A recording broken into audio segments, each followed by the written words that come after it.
Hey guys, it's Fred. You can probably look at the screen there and tell what this video is going to be about. What I want to do here, for those of you that's interested, I want to go through Mr. Davison's press conference here that he gave. I'd like to point a couple of things out if I could. This video may not be for everybody. I've had all kinds of comments, of course, that from stupid to anything else. You know, I've never claimed to be the smartest fella around. I was just a pretty good investigator for 40 years. But with that said, I'm still not the smartest. Sometimes it just takes common sense and look at a case and figure it out. With that said, what concerns me is the people that's insulting or say, why don't you stop? Why don't you? If I'm that stupid and I'm not ringing no bells, then why do you care if I stop with videos or not? That's more or less of a continue on signal to me. Because if the videos are that stupid, nobody's going to pay no attention to them anyway. In fact, I don't know what you're doing wasting your time watching them, to that person or people that say that. Some people say, what do you get so involved for? Guys, this could be your dad. My dad's dead, but it could have been my dad. Could be Mr. Davis's dad there, or the TBI guy there standing behind him. This could be anybody. It happens to be Buford Pusser because Buford Pusser has this famous reputation. Buford Pusser is a famous name. He was a famous guy. I've said it many times and I'll say it again. Sheila and I are not friends nor foes of Buford Pusser. Seen his movie back in the 70s, and that's about the extent of it. We'd never been to the museum, never been to Adamsville or anywhere near that area until they held this press conference, and I think there's some holes in it. I think there's some holes in this investigation. I think there's some deceit.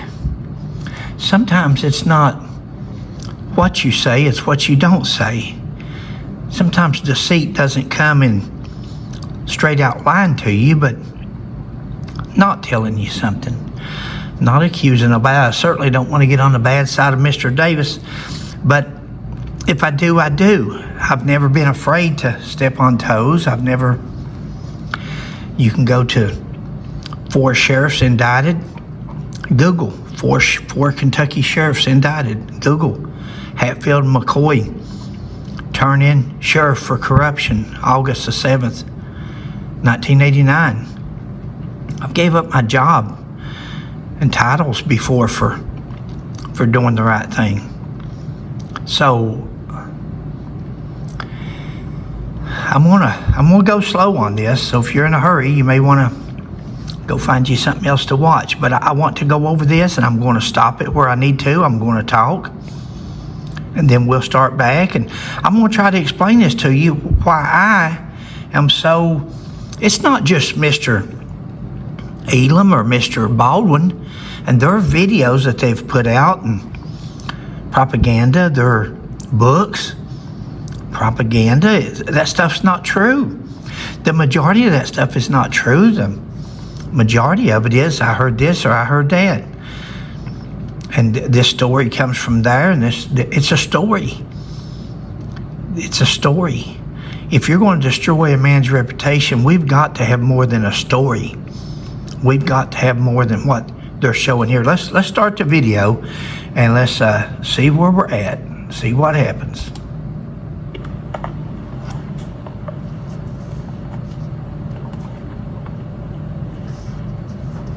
Good morning. Thank you all for being here. I'm Mark Davidson. I'm the District Attorney General for the 25th Judicial District, comprised of Hardeman, Fayette, McNairy, Lauderdale, and Tipton counties. I want to thank TBI Director Roush and his team, especially ASAC Mike Parson and their investigative partners, for their passion, professionalism, and commitment to the facts. I want to thank our team, Special Counsel Amy Wyrick and Brandy Hitt, Senior Communications Strategist, for their excellent work on this case. And Chancellor Yancey Freeman and his UT Martin team for hosting this press conference and more, which I'll get to. It's been said that the dead cannot cry out for justice. It is the duty of the living to do so. In this case, that duty has been carried out 58 years later. 58 years later. First, let's go over these names he just introduced. These names that will stand in history forevermore. They're synonymous with Buford Pusser, with walking tall. I've said it 100 times. Google. Stop right now and Google Buford Pusser. Stop right now and Google walking tall.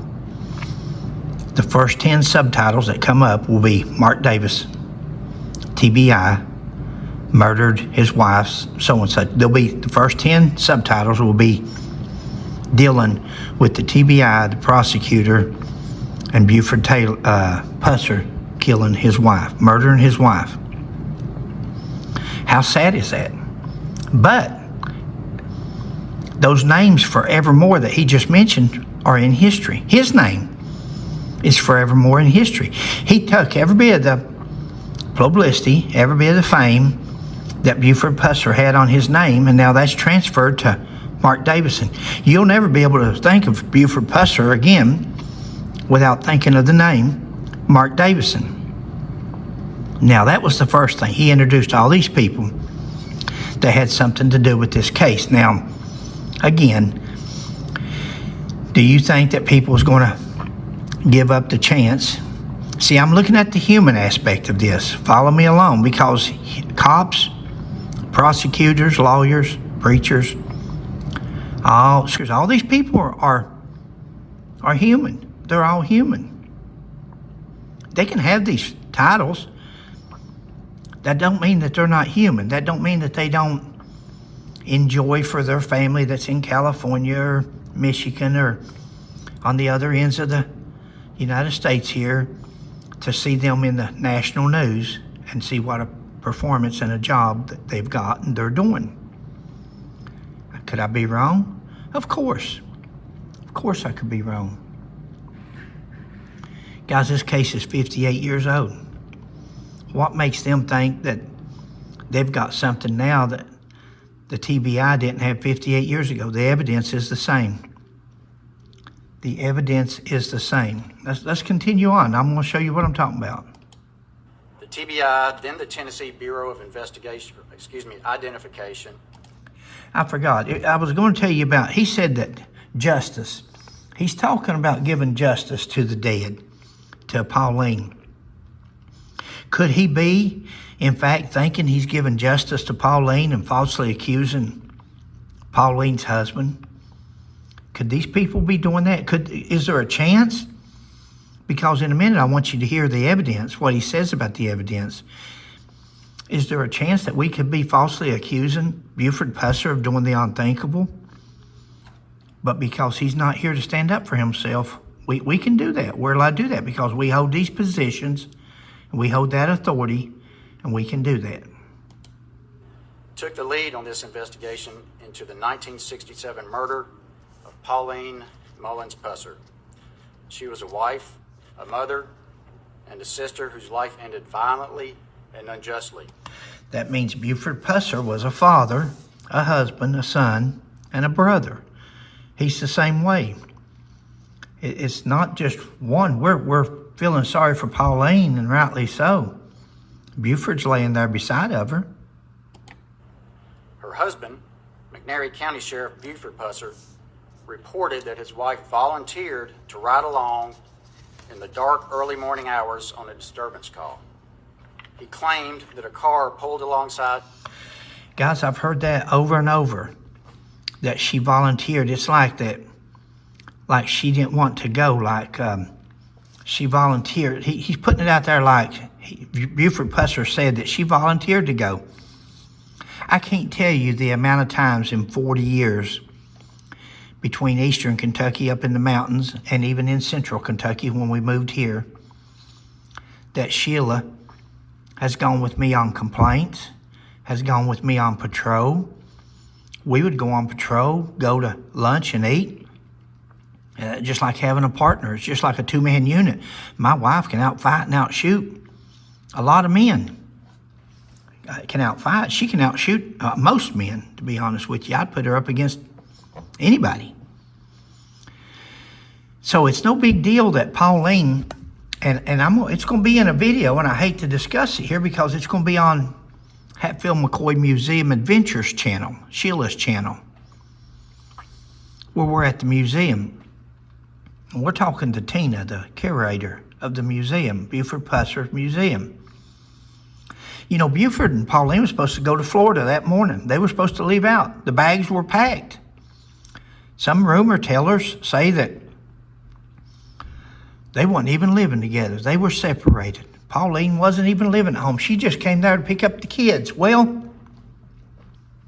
according to Tina, she's still alive today. I'm not going to give you no stories of people and then tell you they're dead. You can't go talk to them. I'll tell you people that's alive, and so you can go ask them if they said this or not. But we've also got it on tape. And that's what Mike Elam and Mr. Baldwin should do. They should tape people. That way when they die off, they'll still have the tape instead of a person wondering whether they're just making this stuff up now that they're deceased. Because people do tend to do that some. Tina says that Pauline went there and woke Diane up that morning and told her, I'm going on a complaint with Buford. Be back in a little bit. Bags were packed. Everybody was ready to go to Florida that morning. Just had that one last complaint. Buford didn't want to call none of his men out. I can see that. I can relate to that. Didn't want to call his men. Didn't want to put it off on somebody else. Go do it myself. I'm the sheriff. His and fired several shots, killing Pauline and injuring him in what he claimed was an ambush intended for him and carried out by unknown assailants. Buford Pusser recovered from his injury. No viable suspects were developed and no charges were filed.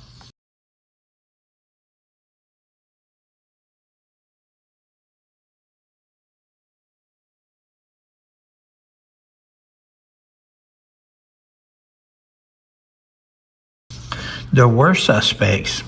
The TBI officer that was there at the time was quoted, unless the newspaper's wrong. You can't put a lot of stock in newspapers, but that should be in the report, the initial report, that there was suspects. Nix and I think there was 4 in all. There was suspects that had been named that Buford thought could have been responsible for this. You know, to this day, Nix is still alive, still in prison.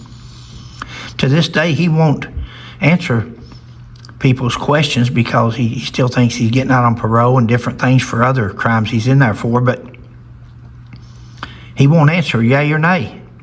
He won't confirm or deny from what we've been told. We've been told firsthand that Nix won't talk to anybody about the Buford case. He's afraid it will add to his time, or he's afraid to. So there was, in that initial report in 1967, TBI report, unless they've been redacted, unless they've been extracted, there should be names in there of people that Buford Pusser told them that he thought was involved was the shooters. This was a cold case for decades, but in 2022... This was a cold case for decades. It's 58 years later, almost 6 decades, 60 years. And I'll throw this in here and I'll be quiet about it, but we've got Sebastian Rogers and Summer Wells still missing. We've got people that was the last to see them, that was responsible for them, that's never been charged with their disappearance. You're telling me that TBI and Mr. Davison here can solve a 58-year-old case, but they can't indict? Now, he'll tell you here in a minute he could indict Buford Pusser, but they can't indict the last people to see these children that they know FBI agents took another look at the archive file and coordinated with our office. That work accelerated in 2023, and in 2024, Pauline Mullins Pusser was exhumed for an autopsy. TBI completed their investigative process this year, and the file was forwarded to our office to review. The file is voluminous, over 1,000 pages. Voluminous. And employed modern investigative techniques and forensic science unavailable. Voluminous. Over 1,000 pages, guys. You ever... I can feel Sheila kicking me right now. She's not here. She's substitute teaching today, but I got ready to say something, but I'll let it go. In 1967. It is thorough and exhaustive, and the scope and breadth of it exceeds our ability to discuss it in detail today. Exceeds our ability to discuss it in detail today. Now remember that. It exceeds their ability to discuss it today because it's over 1,000 pages long. Now you can throw 1,000 pages of anything together and you still got 1,000 pages. You can, it can be plumb nothing but just 1,000 pages. Now, that is one reason we are making this a public record. I want you to hear what he says here, that it's too huge for them to discuss all of it today. Okay, since we're not going to discuss it all, and we're only going to be about 35 minutes of a press conference, let's discuss the most important parts. Let's discuss the evidence. See, all we have to do is bring a gun out and say, this is the gun that we had, and it matches a bullet in Pauline, and this gun has DNA from Buford Pusser on it, or fingerprints from Buford Pusser, but he's not going to tell you that, but I'm just going to throw that out there for you. Another reason is that Buford Pusser's account of the events of August 12, 1967, spawned the movie Walking Tall in 1973. And that's exactly it. Nothing but jealousy. He made some movies. Let's bring him down a notch.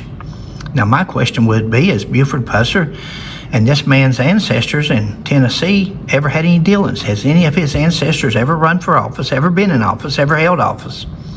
Probably not.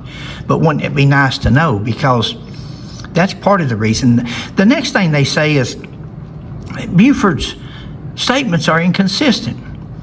Guys, have you ever been in anything as traumatic as a shootout? Somebody blows your wife's head off sitting next to you in a car. You look over and your wife's head's blown off. They're shooting at you. You're gassing it. You're trying to get away. And you're going to remember 15 minutes here, 15 minutes there. Where you went from here, where you went from there. Half your face is shot off ultimately. Now, let's go on. Let's let him talk. Several sequels, a 2004 remake. And guys, what does that have to do? See, what does that movie make, and what does his movies have the least little thing to do with Pauline's death? He didn't kill her on a movie set. He didn't kill her because of the movie. He didn't kill her. Why are we talking about a movie? He says there's too much. It's voluminous. We can't go through it. There's too much to go through. Well, I'd rather him went through 2 or 3 pages of evidence. Is tell us what kind of movies Buford Pusser made. We know. People's familiar with Buford Pusser and Walking Tall. We just spent 3 minutes talking about Walking Tall. We could have been discussing evidence at this point. But that's a filler. That's something else to talk about, to act like it joins in with this big investigation. It don't. It has zilch to do with Pauline's death. And several books. This case and those retellings generated substantial public interest and placed Pauline's murder in an historical. Of course it does. And of course it drew interest because you've got a couple of book authors out there selling books and giving tours, podcasts, YouTubers, just like Sheila and I, just old YouTubers. Difference in them and me is I spent 40 years in law enforcement and did do a little bit of investigation. Guys, but inaccurate posture. That history must be measured against the facts in plain view. Now listen what he says. We're going to talk about facts. Please remember that word, facts. It has to be measured against the facts. Let's see what the facts are. Justice for Pauline has been a long time coming, and thanks to all the hard work put in by so many, we're finally able to announce to Pauline's surviving family and to the public that we believe we are as close as possible to justice. Hear that word? We believe. Since when do we put people in prison? Since when do we defame? Since when do we embarrass people's family name or insult them, and especially a dead man, because we believe something? Let's finish on. The case file reveals inconsistencies in Buford Pusser's statements. Inconsistencies. One of them that I read was that Buford Pusser had told them that he looked over at his wife when they started shooting. He looked over at his wife and he seen her shot in the head. Now, when I think about that, I'm thinking maybe they shot her in the back of the head first, and that was her frontal plate coming out. He's driving. He's trying to get away. They're shooting at him. He's probably laying over in the seat, guys. He's probably laying over in her lap. This man, being the hero that he was, he may have laid down in her lap and trying to drive, and she had nowhere to go. He's so big, she couldn't lean over, so that's when she got shot. Who knows? There's so many scenarios to this. Just like they've got their scenarios, there's so many other scenarios that would work. And I laid down in the seat and gave it the gas and took off. Poor old Pauline, they shot her right in the head. We don't know that. Nobody was there. So as of right now, this man is speculating. To law enforcement and others about Pauline's murder, including physical, medical, forensic, ballistic, and reenactment evidence that contradicts his version of events. Ballistics? What do we have with ballistics? They've got a gun that was just given to them a couple years ago by a book writer and a bus driver that gives tours, Mr. Elam. He should be charged with possession and knowing the possession of a stolen military M1 rifle from the United States Air Force. He should be charged with that by the ATF, by the TBI, him and the other person, ever who it was that's been hiding it all these years. What took him so long to finally go to the TBI about this stolen gun? He went out with the gun, went out and took pictures of the gun. Is that not, if it's going to be evidence, does that not mess up evidence and handprints and different things? Of course it does. There's nothing about this case that has been done proper. He talks about ballistics. He talks about an autopsy. Guys, the autopsy come back. The autopsy told us that Pauline was 33 years old. It's Pauline Pusser. She was shot in the head. She died, and she was shot by somebody other than herself. It wasn't a suicide. That's what the autopsy tells us. It tells us that her head, most of her skull, was gone. You've heard the old saying, blowed her head off. Well, it almost blowed. In fact, it did blow some of her. It blowed some of her scalp out of the car, out of the window. Yes. I'll give you several examples. Dr. Michael Revelle, emergency medicine physician and medical examiner, opines with a reasonable degree of medical certainty. With a reasonable degree of medical certainty. Reasonable. It takes beyond a reasonable doubt. Beyond a reasonable doubt is the legal term that it takes to find, for a jury of 12 people, to find somebody guilty of a crime. Has to be beyond a reasonable doubt. This man's based on crime scene photographs, post-mortem photographs, the notes of the then medical examiner. Photographs. photographs and crime scene photographs. One of the most important pieces of evidence in this case is that car they were driving in. That car with what they call blood splatter over the hood. They don't even have the evidence. Guys, they had the evidence back 58 years ago. They had the car in their possession that they could study, they could look at, they could take blood samples from. They had the car. They had everything. All the witnesses were still alive. All the people around at the medical, the ambulance drivers, the other deputies, everybody was still there. And they couldn't convict or charge or, in their opinion, accuse Buford Pusser. But we can do that 58 years later by using photographs. Well, Dr. Peeler. Dr. Peeler, guys, was Buford Pusser's doctor. That was also Buford Pusser's doctor. He was the medical examiner. He's the one that said that Buford Pusser was shot twice in the face, maybe 3 times. Twice in the face, maybe possibly 3 times by a .30 caliber.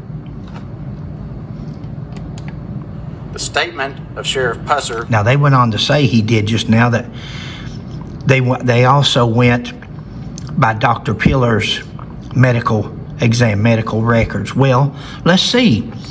Let's see when the report comes out, if it ever does, if it ever comes out online, because see, right now they've got it coming out at the university, at the Tennessee college there. You have to go there to physically look at it. Now, we've got JFK online, we've got Martin Luther King. You can go online and look at them all day long. You just can't go look at Buford Pusser's case. You got to go to the college, which is 4 hours away for us. And his then chief deputy and Sheriff Buford Pusser's own statements that events did not occur as stated by Buford Pusser, and that Pauline Pusser was more likely than not shot. More likely than not. More likely than not. I wonder where have we heard that before? Preponderance of the evidence is a legal standard of proof where a party must demonstrate that their claim is more likely true than not. That's a civil claim, guys. That's in a civil suit. Preponderance of the evidence is more likely than not. If you've got a civil suit against somebody, this man's making an accusation of murder, homicide. Not more likely than not, but the standard for a criminal case is beyond a reasonable doubt. He's given you more likely than not. It's our opinion that it's more likely than not. That doesn't qualify as something you could use in a criminal charge. Outside the vehicle and then placed inside the vehicle. Dr. Ravel opines that cranial trauma suffered by Pauline Pusser depicted in crime scene photographs does not match interior crime scene photographs of the vehicle. Now, guys, listen to that. This doctor here made himself famous just like Mr. Davison did. I'm just throwing this out there. I'm playing devil's advocate. I put a disclaimer at the end of this video, which we ain't got a pot to pee in or a window to throw it out. We're retired and sold everything we had, so. But there will be a disclaimer. But really, sometimes a suit isn't so bad because then you can depose other people and file a countersuit and maybe get more evidence than we got under oath, because we're certainly not getting nothing from this press conference. But he says that the photographs didn't compare with the interior of the car. Okay, Mr. Davison, where's that car at? Where did this Dr. Riviera or whatever his name was, when did he examine that car? When did he look at that car and measure blood spots and look at them? And when did that happen? Oh, wait a minute. He didn't do that because that car's been in the junkyard. That car was crushed. That car's no longer around. How do you do this, guys? Maybe you're catching my point now. I'm sorry if I sound facetious.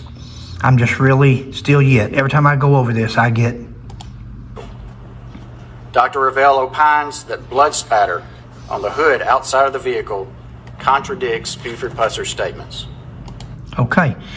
Do we know whose blood it was on the hood? Do we know, was it Pauline's blood? They're trying to say that Buford got Pauline out of the car and shot her and then put her back in the car and drove her around. They're trying to say that. But yet there's a witness that said he found part of the scalp down there in the ditch line where all kinds of bullets were on the roadway as somebody drove down the road shooting. It's the most, he could have went into the river. He could have let her commit suicide. He could have done so many different things. This is the most outrageous, and then shot himself in the face, you're going to hear in a minute. This is the most outlandish story, I'll tell you. Dr. Ravel opines that the gunshot wound to Buford Pusser's cheek was a close contact wound, not long range, as Buford Pusser described, and likely self-inflicted. Likely self-inflicted. Looking at photographs, looking at newspapers, listening to Mike Elam and Oakley Baldwin. Likely self-inflicted. Good-looking man. Prided himself on looking good and staying fit. He didn't shoot himself in the arm or the leg or the gut. I guess I have to shoot myself in the face. I've got all these political friends out here because you'll hear them say that he had all kinds of political friends. Well, if you got all kinds of political friends, why would you have to shoot yourself? And especially, why would you shoot yourself in the face? Y'all can see if it adds up to you. Kansas Bureau of Investigation Special Agent in Charge Corey Latham and National Forensic Academy Training Specialist Jason Jones. There's you a couple of names in history. Forevermore, those two gentlemen will be connected with Buford Pusser. Is there, what I'm saying here, I'm not saying that anything's wrong, guys. Let me reiterate. What I'm saying here is, let's say if you wanted to be famous, let's say if you wanted to be attached to Buford Pusser forevermore, if you wanted to be attached to the biggest case probably since the Lindbergh baby, if you don't find something here, then this case goes nowhere. It just falls back into the cracks. Nope, just a cold case. Nothing to see here, brother. But if we find something, wait a minute, that might give the prosecutor a means to, he can stand up in front of these microphones and tell you what he's getting ready to tell you here in a minute. Conducted 3 series of bloodstain pattern analysis tests to replicate the bloodstain patterns on the hood. How do you replicate the bloodstain patterns on the hood, guys? Any of you out there, I know there's haters, and that's fine. You guys probably want to go to a different channel. I'm just trying to ask some simple questions here. I'm not trying to, is it just me? Am I the only one asking these questions, or are you guys sitting there too? Because how do you replicate something that's not there? How do you replicate blood splatter on a hood when the car has been crushed 57 years ago and took to a junkyard? How do you do that, see? If you guys don't, I would love to see this. I'm hoping that someday we can get some money. We can hire some lawyers. We can let Mark Davison there get his indictment. And let's put this thing before a jury. Let's go ahead. We owe it to Buford Pusser to stand trial and let Mr. Davison here, since he's so confident in his people, since he's so confident in this investigation and his expert witnesses and lab technicians and ballistic people, that let's let a defense team get together. Let's let them get their professionals, and let's let them look at the same evidence, same blood splatter without anything to compare it to other than a picture, and let's see what they come up with, and let's go to trial. And let's see how this man can present this case to a grand jury, not to a grand jury, to a jury, a real 12-people jury. Of Pusser's vehicle, and concluded that the bloodstain patterns were inconsistent with Buford Pusser's statements and indicated that someone was injured both outside and inside the vehicle. Well, Sheila and I have said that. It says that Buford got out of his car and went to his trunk going to get his rifle, and then come on around to the passenger side and checked on Pauline. and then they come back by shooting or whatever, but his jaw's hanging down by now. He looks like a St. Bernard. The jaw's hanging down, throwing blood everywhere. I would assume, I'm assuming. But see, I'm not a prosecutor. I'm not putting somebody's history or their life or their reputation on the line. This is my take on it as an investigator. I think it's Buford. I think when he went around in front of the car to get back in the driver's side to go on down the road and get away again, I think that's more than likely Buford's blood. But the thing is, it don't matter what I think. It don't matter what Mr. Davison thinks. It doesn't matter what those two big title investigators that he just named thinks. It's about evidence, guys. You've got nothing to compare what they did to. You've got photographs, but you got to have the car. You got to have the same kind of paint. You got to have to know if it was wax the day before. Did it splatter because there's wax on the car and it splattered even more than it normally would? Was there dew on the car? Did it mix with the moisture on the car and spread more? Had it not been washed or waxed and it's pure dirt and the splatter didn't go anywhere? When it hit, it stayed exact. See, there's no way of telling that because the car is not here to examine. I'm sorry, guys, but this is plumb hogwash. What he's telling you right now, and I have all due respect to this fella, I'm not trying to insult him, all due respect, but he's full of baloney. He's full of it. He's trying to sell you something that I'm not buying myself. Ballistics expert Dr. Eric Warren states in his report that the physical evidence in the case does not support Buford Pusser's version of events and instead is indicative of a staged crime. The ballistics expert.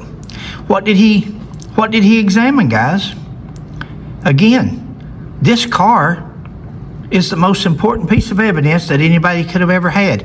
If this case was still open and they was going to leave it open this long, they should have took that car, put a tarp over it, put it in a garage somewhere, locked it up, and threw away the key for 58 years. But at least they could have something to say, hey, we went back to the car and we examined and it was this, this, and this. The ballistics expert, what did he look at? Pictures? He looked at pictures. He can tell the dimensions. He can tell the size of the bullet. Because I'm seeing at least two different types of bullets in that car. Scene. Also, the cartridge locations, bullet trajectories, and bloodstain pattern on the hood are inconsistent with Buford Pusser's statements. The bloodstain splatter on the hood is inconsistent. How do we know that? How does this fella know that? He's not seen the hood. You can't do this, guys, in America. You can't prosecute or persecute in this case. In this case, they're persecuting without any evidence other than in their minds. These guys are legends in their own minds, and that's what they're going on. These guys have just made name. I'm sorry. Let me go on. Autopsy of Pauline revealed a healing prior to...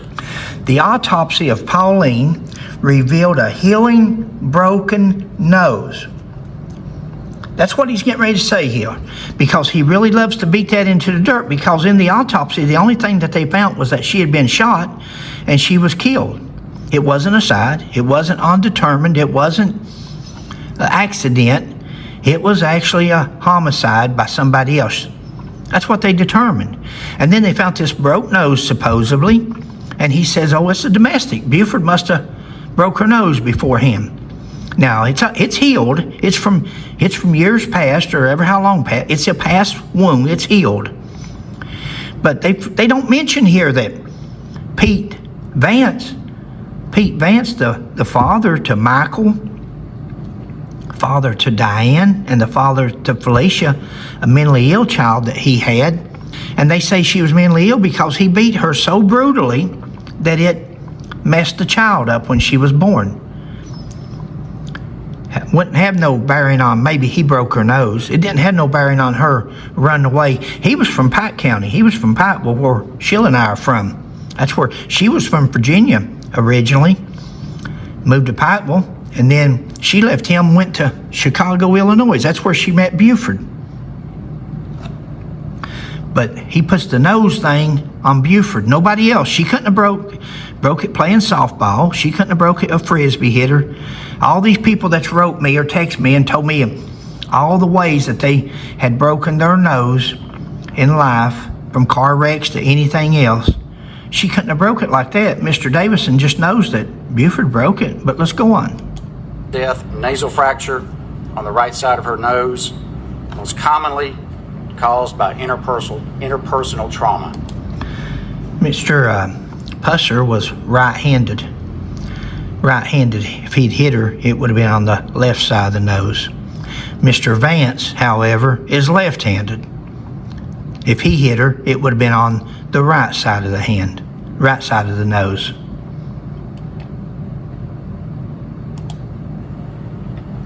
Our office, after review of the case file, believes that the TBI They believe has produced evidence sufficient to create probable cause, meaning more likely than not. Probable cause, more likely than not, which is the preponderance of the evidence, which is what you use in a civil case or to get an indictment. To get an indictment before 12 people, again, I've said it, you can indict a bologna sandwich.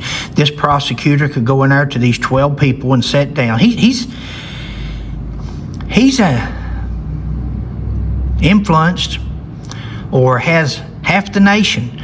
Probably half the nation that saw this news conference believes what Mr. Davis is selling. They believe that Buford Pusser had to kill his wife because this guy in this good-looking suit, distinguished-looking fella, he stood there and told them that it happened, so it's got to be true. All he's got to do is go to a grand jury and say just what he said just now to us. He tells that to a grand jury returns an indictment. That's what he's telling you. Have you ever heard Mr. Davison say, I could get a conviction? Because that's what it takes in America to convict somebody of a crime. Everybody in America is innocent until proven guilty. Everybody in America is given their day in court to a trial to represent and tell their side of the case. How can we call Buford Pusser a murderer and him laying 6 feet in the ground? He can't defend himself. That would allow us, if he were alive today, to present an indictment to the McNairy County Grand Jury for their consideration against Buford Pusser for the murder of his wife, Pauline. And that sealed his fate. And that sealed Buford Pusser's fate, because a lot of people don't know that you can indict a bologna sandwich. And a lot of people hears him say that and they think right then, oh, he's guilty. An indictment only moves it up to the next level, charges you for a felony. You're charged with a felony and it goes to court. Now you have your day in court with a jury and the judge and the lawyer, and you're represented. An indictment is no more than me convincing you that somebody else did something. Me convincing you, whether it's words or I could show you evidence, but see, they have no evidence here. He can show you this stuff from these expert witnesses, but he doesn't have the evidence to compare it to. The car is not there. The gun is not there. Let's go on. Let's hear about the gun. That obviously cannot happen. But there is probable cause. That obviously cannot happen, so I'll just slander him and let's just destroy his reputation, since we can't. To believe that Pauline's death was not an accident, not an act of chance. When did anybody ever say, guys, see the play on words? When has anybody ever said Pauline's death was an accident? Oh, they're just driving down the road and somebody's gun went off passing by them and blowed their head off. It had to be an accident. Nobody has ever said this was an accident, but he throws that in there. See, he's a good prosecutor. He's knowledgeable. He knows how to redirect and point people in a certain direction. And then he comes back and said, it's not an accident, but this is intent. chance, but based on the totality of the TBI investigative file, an act of intimate, deliberate violence. Now, he can tell that. He can tell that they were having a domestic just from what he's said so far. A broke nose from past, bullet holes, blood splatter that they have nothing to compare it to. But he can tell it's a domestic. He just charged Buford Pusser not only with killing his wife, but he's charging him with the domestic. Guys, that autopsy, I heard Mike Elam say on a podcast, he said, maybe that autopsy will show some past damage, or maybe it will show some defensive wounds where she was trying to protect herself. That autopsy showed that that woman's head was blown off. They don't know how many times she was shot. They confirmed that at least once with a high-powered rifle, but could be multiple shots, multiple damage. You can't examine what's not there. She's got a hole in her head. Half of her skull is gone. They had to put wire mesh in there and put plaster around it to make her head to put the wig on for the funeral. You can't examine what's not there. Just like the car. The car's not there. You can't examine it. The skull is not there.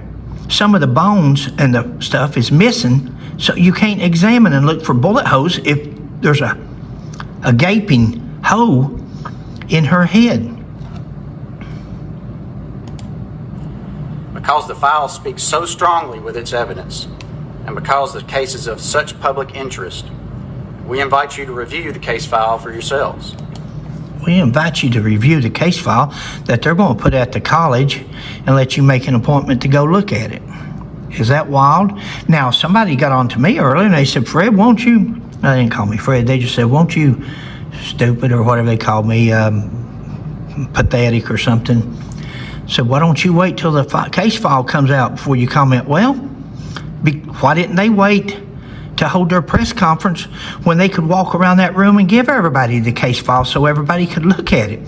What we going to do? We going to sit here for 6 months and wait for the case file to come out while Buford has been slandered more and more and more and nobody's saying anything about it? Do we do that?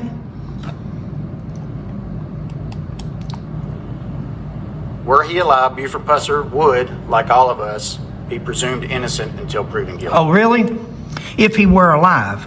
Now, if he was alive, we would presume that he's innocent. But since he's dead, back up there about 2 minutes and listen to what he says.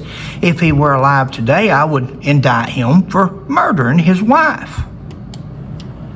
TBI investigative files are confidential under state law with very limited exceptions. Thanks to the excellent investigative work by the TBI and the public interest and historical significance of this case, our office... See the historical significance, guys?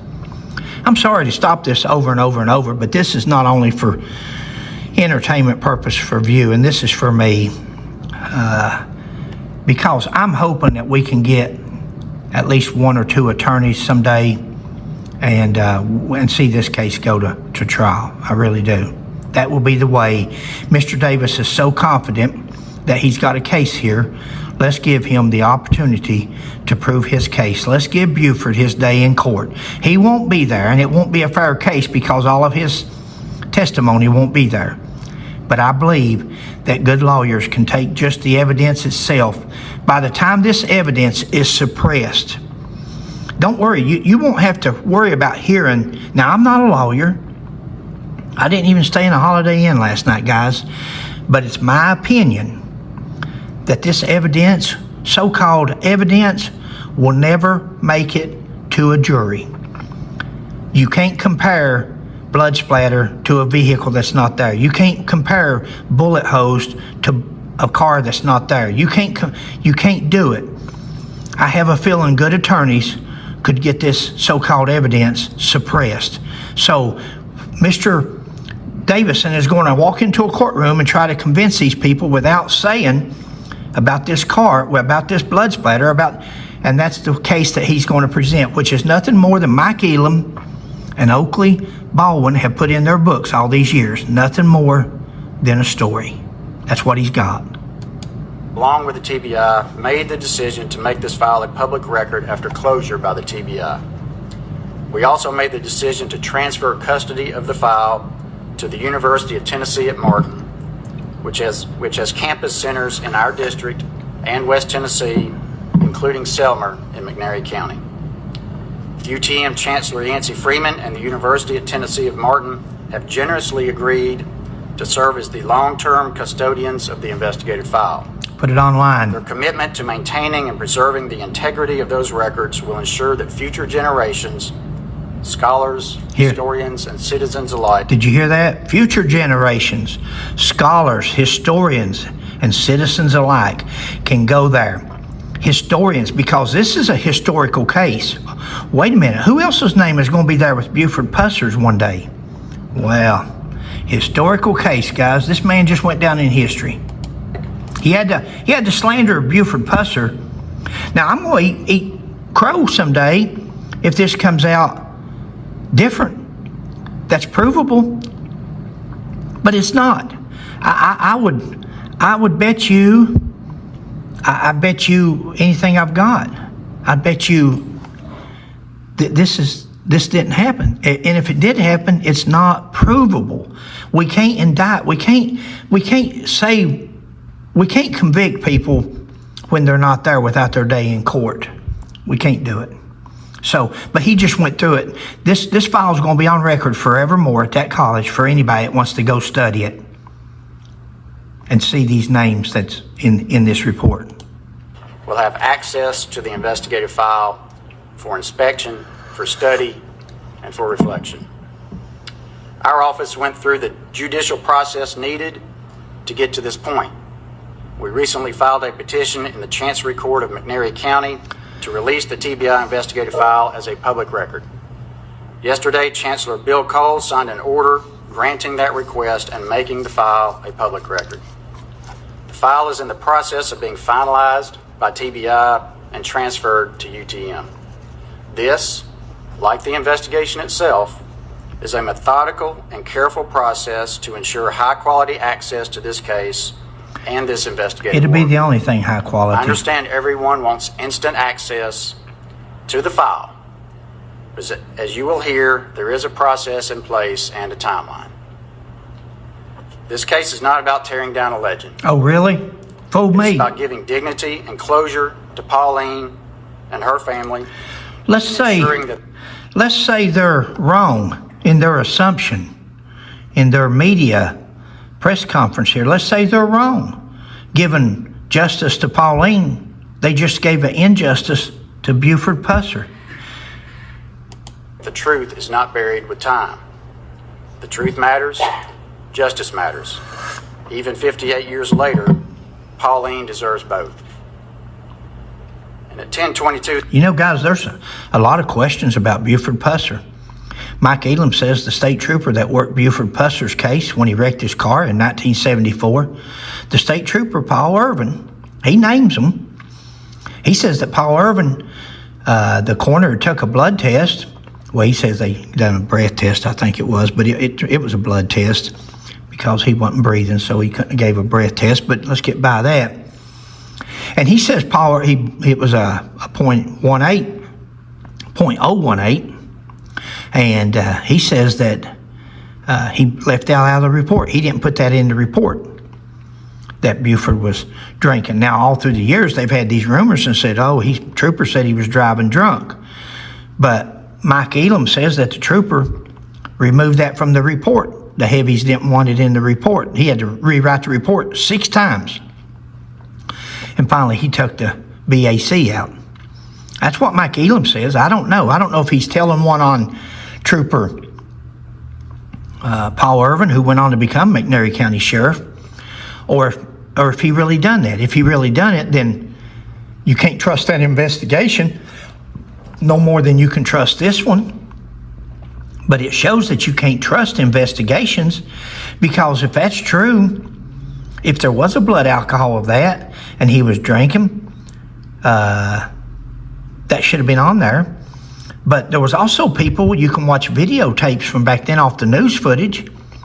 There's people there that looks at the car and they say the tie rod's been jimmied with. Something's wrong here. There was all kinds of accusations. He says Pauline Justice for Pauline. Where's justice for Buford Pusser in 1974 when somebody's possibly jimmied with his car? We went back 58 years to solve this one. How about going back 51 years and giving out free autopsies? Let's dig old Buford up and let's see what the deal is there. He could have been drugged at the county fair. Somebody could have put something in his drink. Anything's possible. You know, Mike Elam says that justice for Pauline. That's all he hollers. But yet he makes a video, and then he puts it on a video, and then he puts it on his Facebook page. That a rumor was that Pauline worked as an exotic dancer in Chicago. That's how Buford met her. See, we don't know. We've never heard that story and not heard it since, and he's the only one we've ever heard it from. Now, he says it's a rumor. If he can tell us where he heard it from and somebody will confirm it, then that's a rumor. But if he can't, then that means he started that rumor. He's saying justice for Pauline, but yet he's putting it out there that she was a possible stripper. Not against the law to be a stripper, but why? You're wanting justice for somebody and you want to spread, especially if it's not true. It's like Pauline and Buford, it's like they don't matter. People can use them any way they want to get their 15 minutes of fame. They can use them against each other. They can use them separately. They don't care about them because they're defaming them at every turn they can. Anything to put something in a book to sell. Let's finish up. This morning, I got an email from Oakley Dean Baldwin. Oakley Dean Baldwin. Oakley Dean Baldwin is the guy that's got the book out. He's already got the book 2 weeks later. Already got his book out for sale, Murder Solved.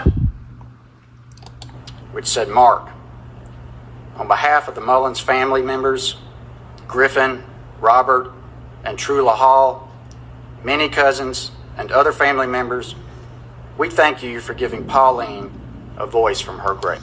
Of course, Oakley Dean Baldwin is one of the guys that's teamed up with Mike Elam all these years, and with these stories, nothing but stories.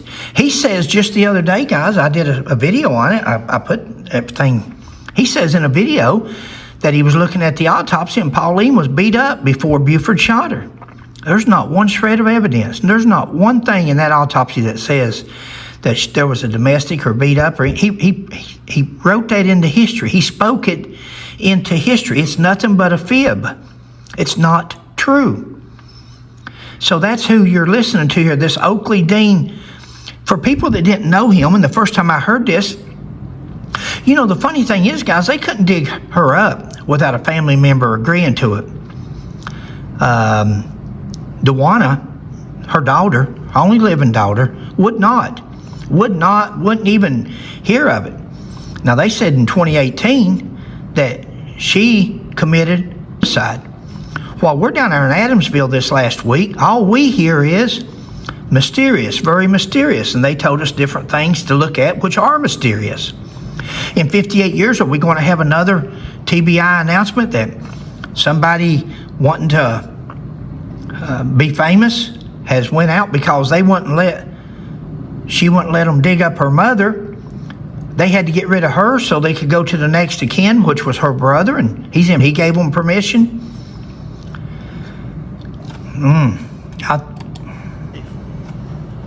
I'll now turn over the podium to Director Roush. Thank you.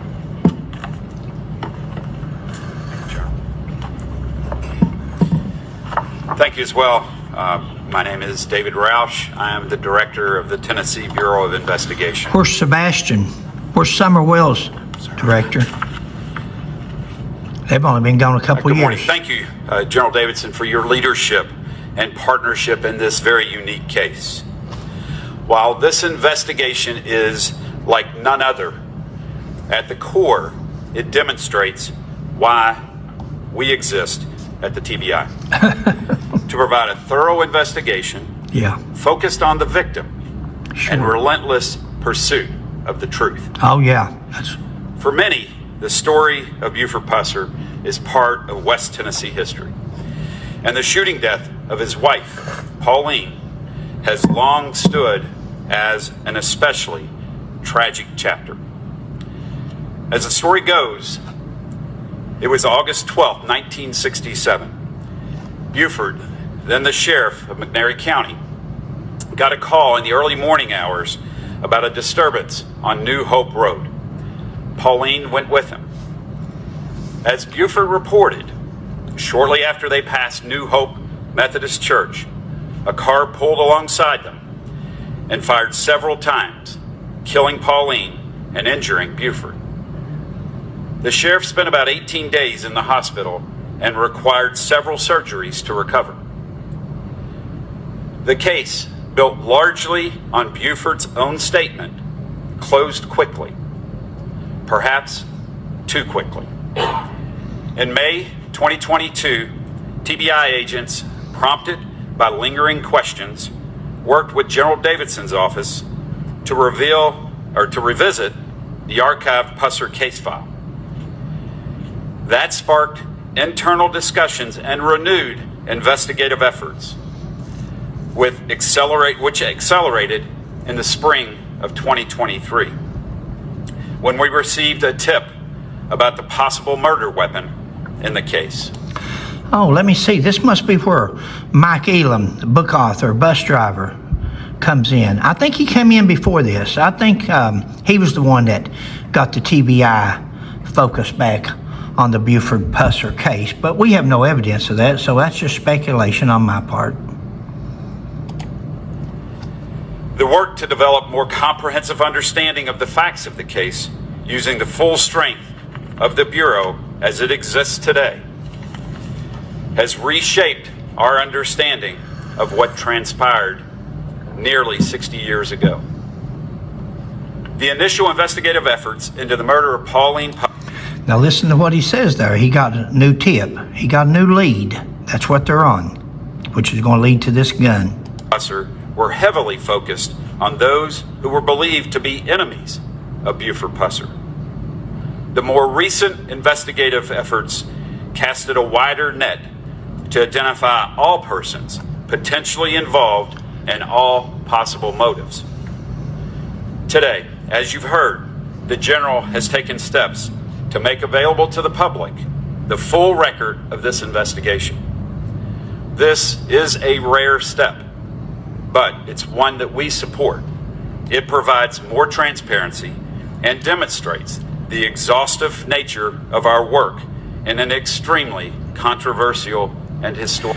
Too bad we don't have that kind of exhaustive work on finding two little babies, two little children out here somewhere, probably deceased more than likely, that their last seen caregivers have not even been interrogated to the point of where Mr. Davidson said there he could get an indictment on Buford. Surely he can get an indictment on some of these other people. Case. From our perspective, there are 5 key developments we've learned as a result of this recent investigative endeavor.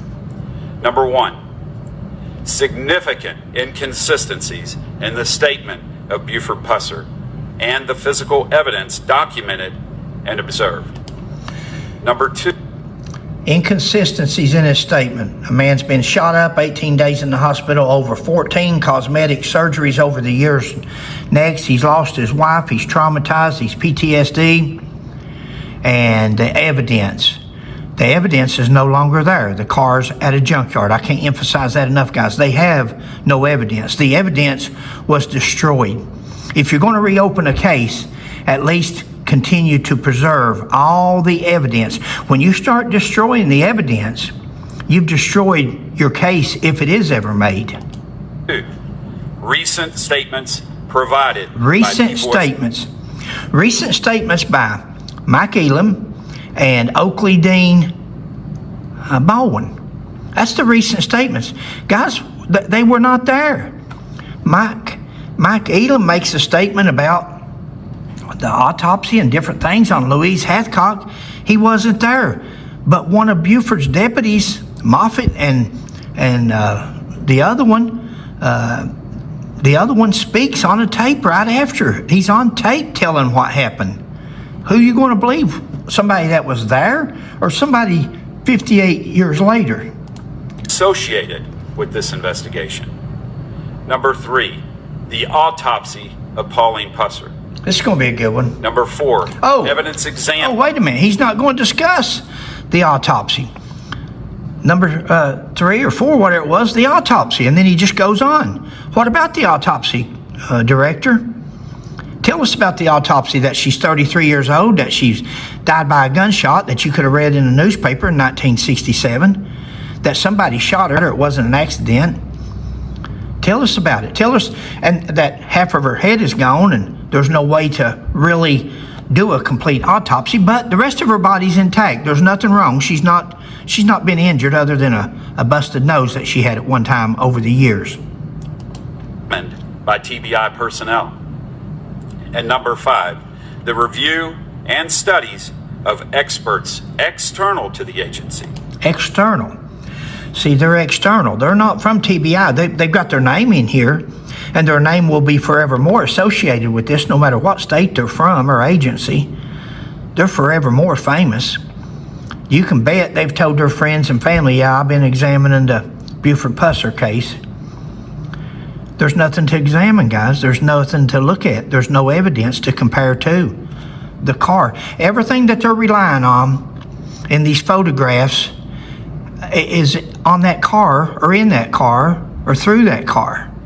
The car is nowhere to be found. It's suppressed. There's no evidence there to use. That's my judgment. That's my opinion. I'm probably wrong. Like I said, I'm not an attorney. I don't know what I'm talking about. But I have a feeling a judge would, for other good attorneys, if you don't have something to compare it to, I don't see how that could be introduced as evidence. You're speaking that into history in the trial. That's their opinion. That's no different than me having an opinion. Fred McCoy, Fred McCoy, nothing, a YouTuber, nobody, looking at that blood splatter and saying, yep, that looks like blood on that hood in that picture. And reviewed from a multidisciplinary approach. Now, we understand that you will have a detailed set of questions about this case. You don't know. We expect that. The answers are all in the case file. I don't think so. And that's why we'd encourage the media or those in the public with an interest in this case to read the case file in its entirety. You know, guys, you come out here and make a press conference like this. There's people like sitting here watching this video right now that I'm recording now, but some of you sit here and watch, we're an hour and 8 minutes in. I would sit here and watch a 4-hour video of these guys. They can stay on here all day. I'll sit and watch them. Show us the evidence. He said it's too voluminous to go over. But we'll go over it. Just go ahead. We'll sit here. The ones of us that want to. If somebody don't want to watch it, they don't have to. But see, it would be of interest to me, rather than saying, go look at the report. I like to see one of them holding that gun up and saying, here's the gun. This is the gun that fired the bullet that was in Pauline's skull. Here's a fingerprint. Here's a hair fiber. This is Buford Pusser's through DNA. Now, there's your link. Now, that's what you call evidence. If I ever hear that, then I'll turn away and we'll pick up another subject to go to, because this case is closed. But short of having a hair fiber, DNA, blood on that gun, and that gun with a bullet, but you don't have it because he's going to speak here in a minute. He's going to say it was the same type gun, but it's inconsistent. It's the same type gun as 6.2 million other guns like that. But he tells you it's the same type gun. Well, as General Davidson indicated, the case file is now a matter of public record. Our redactions are currently in their final stages, and upon completion of those redactions, the file will be formally transferred to UT Martin. At its core, the Tennessee Bureau of Investigation is a fact-finding agency. Well, you're not very good at it. Collaboratively with local agencies, external partners, and district attorneys general to find out what happened to the fullest of our abilities. We want to thank our law enforcement partners, the West Tennessee Regional Forensics Center, experts who are external to this agency, who work tirelessly with our team, and in particular, experts when they have something to look at, guys. Experts when you have something to examine. You've got a nut and a boat, and you lay the boat out there, and you got 15 different nuts there. Now you've got to go through that pile of nuts and find out which one of those nuts, they're different sizes, which one fits that boat. When you find the right one, then you've solved that case, that puzzle. Now let's say that the nut, there's all kinds of nuts there, but the daggone nut that fits that boat is the only one that's missing. How do you investigate that? What do? You say, well, this evidence is not here. There's not nothing, and that's what you've got with this missing car. You've got missing evidence. They can look at stuff. They can be smart as they can be. They can be geniuses. If they don't have something to compare a photograph to and test often of, they have nothing. the many people who were interviewed in this case, who provided information to our agents that is often very difficult. Guys, the people they interviewed is Mike Elam and Oakley Dean Baldwin. That's two of them. Who else is living today? It's 58 years later. Moffitt, the other guy, I can't, Plum or something's his name, they're deceased. All these people are deceased. Who you going to talk to? You talk to these book writers and bus drivers. To disclose. It's a shame that that's where they get their evidence. We are confident that we have exhausted all investigative leads that are available to the agency at this time, and are also confident that we have provided District Attorney General Davidson with a work product that gives him the answers he felt were much needed to make decisions about the closure of this case, and prosecutorial decisions he would have made if Buford Pusser were alive today. But he's not alive today. You don't indict, you don't try dead men. Hopefully they will this one. Hopefully this will set a precedence, just like Mr. Davis has said, making this statement about a dead man. Hopefully we can eventually get a team of lawyers and challenge this case. TBI stands united with General Davidson Of course. at this time. Confident in the thoroughness of this investigation. Of course. And satisfied. Let's go back, Director. Let's go back and pull the record and see who the TBI officers were. I think one of them was Jones or something, maybe. Could be wrong. Pull the names of the TBI agents that was back then. Let me hear you say they were idiots. I'm sorry, I shouldn't have said that. Sheila's kicking me right now. She ain't even here, but what's your thoughts, Director, on the TBI back in those days? How were they so incompetent to be allowed to be TBI officers back then? And if they were that incompetent back then, what happened over the last 58 years to make us think that you're not that incompetent today? I'm not trying to be insulting. I know it sounds like it, and I know I'm not making no friends here, but I'm almost 70 years old, guys. I really don't care. This is very important. This could be you. This could be your children. This could be your grandchildren one day. We can't allow things like this to happen for publicity stunts. We can't. This is a publicity stunt. Request to close our case file is a just resolution to this cold case.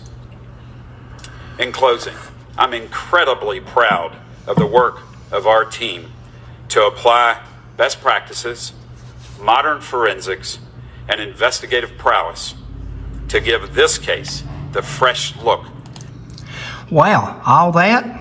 I think what you done was listen to Mike Elam and Oakley Dean Baldwin That it needed and deserved. This is who we are as an agency.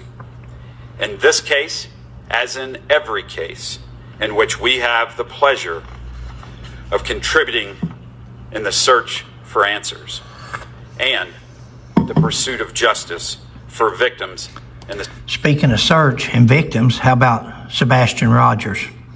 How about the manpower you just spent on this 58-year-old case for publicity that could have been spent on Sebastian Rogers and Summer Wells? Wow, that would have been incredible. There's an incredible case to have cracked. State of Tennessee. Or charged somebody with.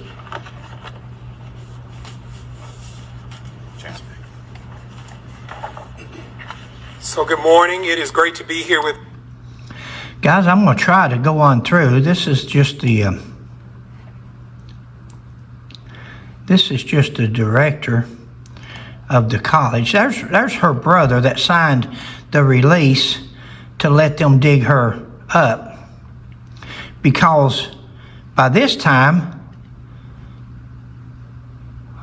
Dewana was dead. So they had to go to the next of kin. Once Dewana was out of the picture, then it fell into somebody else's spectrum. Question. They're going to ask you and stuff. Okay. You know, this is obviously not something you take lightly.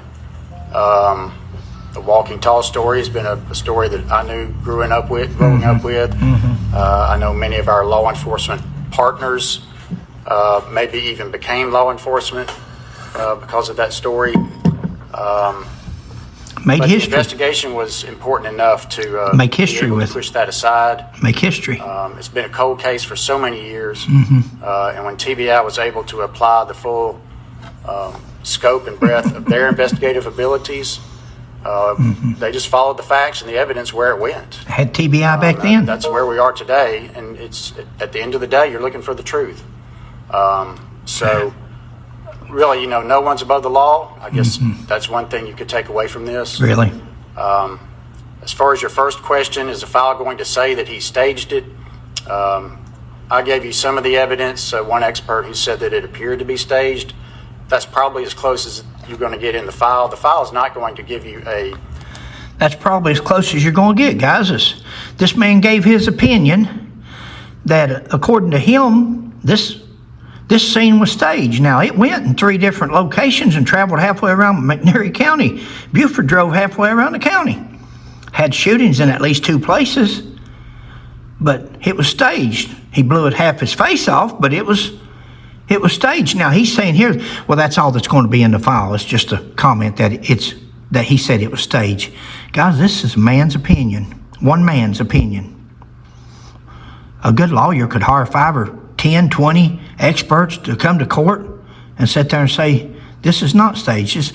When does people's opinions, where's the evidence? He did it, and this is exactly how it happened. Summary. It's replete with evidence, statements, analysis from different experts from different fields. Sure. Many of which I talked about. Put their names in there. And so the public and everybody will just have to look at the file and, draw your own conclusions. Draw your own conclusion. It don't work like that. If we're going to convict a man, you just said the man killed his wife. But no, there's not going to be a statement from somebody saying he definitely staged the scene, but there is an expert who says it appears it was. Oh, there is an expert that says it appears that Buford staged the scene. Guys, I'm sad. I'm saddened. Staged.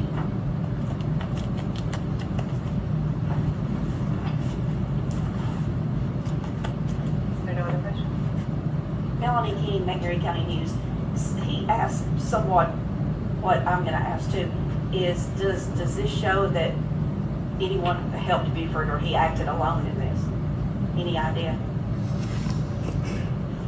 Yeah, I'll attempt to answer that. What you'll find in the case... She said, did Buford act alone or did somebody help him? I'll attempt to answer that, he said. File is all of the statements and interviews of various individuals that both at the time and currently that were... I wonder who the current ones are, who the current witnesses, chief detectives for the TBI now. That were talked to on stories and rumors. And then you'll have an opportunity to look at all the evidence as well from the scene. And then the current... Okay, guys, did you hear that statement? You'll have the opportunity to look at all the evidence from the scene. That includes the car. See, that's not a good statement, because that's not all the evidence, because the car is not there anymore. I'm beating a dead horse, I know it, but I want you all to understand this. Forensic technologies applied to that evidence and what that shows. Forensic technology, you cannot apply forensic technology to something if it don't exist. How are you going to get a blood splatter sample off of the hood of that car if the car is no longer here? And so you'll be able to get a clearer picture as you review the file of what the potential was on that evening. Okay. It wasn't evening, it was morning of that morning. Let me go back one more time about kind of what inspired you guys to really take a look at this case. You mentioned some legal discussions and things like that. Can you go over that one more time, and then you mentioned the weapon as well? Certainly. The question is about what inspired our team to take a look at this again, and then any information about the weapon itself that There you go. that came into our knowledge. So as with most cases that have yet to be resolved, our team is always taking looks back and trying to see if new sets of eyes can determine information that might help in these cases. And we've had a push in the past few years on code case, taking a look at all of our cases that have yet to be resolved and trying to determine if there is more investigative effort, could it turn out more information? And this was one of those cases that was picked up. She asked about the weapon, guys. He's talked for 5 minutes about malarkey. That's what you call redirecting or trying to fill the gap with absolutely nothing towards answering the question. But looked at, and as the investigators read through the file, they noticed some possibilities of a different direction and more information that was burning that we needed. And so that led to kind of the further look at it, and then just fortunate that we got a call about the weapon, and so that potential homicide weapon was provided to us, and so that too was part of our evidence. Potential homicide weapon. Pay attention to the words he uses. Potential homicide weapon. And that weapon was brought to them anywhere from 6 months to a year, possibly, that Mr. Elam knew about this stolen Air Force M1 rifle in somebody else's possession that they've known about all their life, and that their dad, from what I understand, their dad had, and they're now in possession of it. Neither party has been charged, Mr. Elam or the party that had the gun all this time. Mr. Elam didn't go straight to the TBI or to the police. He went and looked at the gun, photographed the gun. I think they said they fired the gun, if I'm not mistaken. If they fired the gun, that could, just the whole thing. The whole thing is just completely. To further the investigation, and really kind of took the investigation a little in a new direction with new vigor. Does that kind of match up to the autopsy findings? What I'd have to direct on that is to read through the case file to get. She asked him a question, he can't answer it. He's the director, he's over it. They've just defamed a man's entire reputation, but I'm going to just refer you to the file, whatever's written in the file there. More specific in there with the weapon, the type of weapon, and then what the autopsy findings had. Autopsy findings found fragments of bullets, fragmentation, small fragments. I even think maybe it was shotgun pellets. But I wasn't there and I didn't do the autopsy, but the autopsy says small fragments. Nothing that, a bullet that you could get riflings. It didn't say it found a 30 caliber round, or 2 or 3. It didn't say nothing about finding a 30 caliber. Yes, sir. Director Roush, if I understand what Martin Staunton, again, with Fox 13, Yes. is out of Memphis. They're asking some good questions. Sound like Pauline was a victim of domestic violence. When you talk about the injury to the nasal passage, am I making too big a leap there? So, no, I would tell you that that again, through witness interviews, statements from individuals who were around during that period, you'll find that you're not making a leap. And any reaction from Pusser's relatives? Did you guys approach them and talk to them during the course of the investigation? Did you approach Pusser's relatives and ask them about this? I have to defer, Mike. Yes, there were individuals within the Pusser family that we did speak to, but I would not go into what those exact conversations were, and I would just refer you to the file. Why not, guys? You're holding a press conference. There's going to be no case. There's going to be no trial. It's not like we can't confirm or deny because we want to hold our cards close to our chest for when everything goes to trial one day. See, you guys watching this is a cover-up.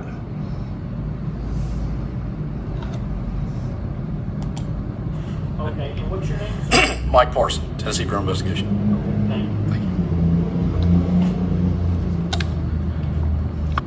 Thank you all for being here. Thank you for your time. That concludes today's press conference. All right, guys, that's going to conclude it. There's another place. I've got a story in there where they ask one of them, either Mr. Davison or the director there, about the gun, and he says, well, it's inconsistent. The testing's inconsistent, but it is the same type of weapon, the same type caliber. Well, they only made 6.2 million of those guns, so that's going to conclude this video. I'm sorry I get so worked up. I'm sorry I do that. I don't mean no disrespect. I know I sound like it, but I'm not asking no question that these guys on that stage wouldn't be asking if this was their father there and somebody was making these allegations against their father or some relation to them. It's only right. Somebody's got to ask questions because these guys are not answering. Thanks for joining me.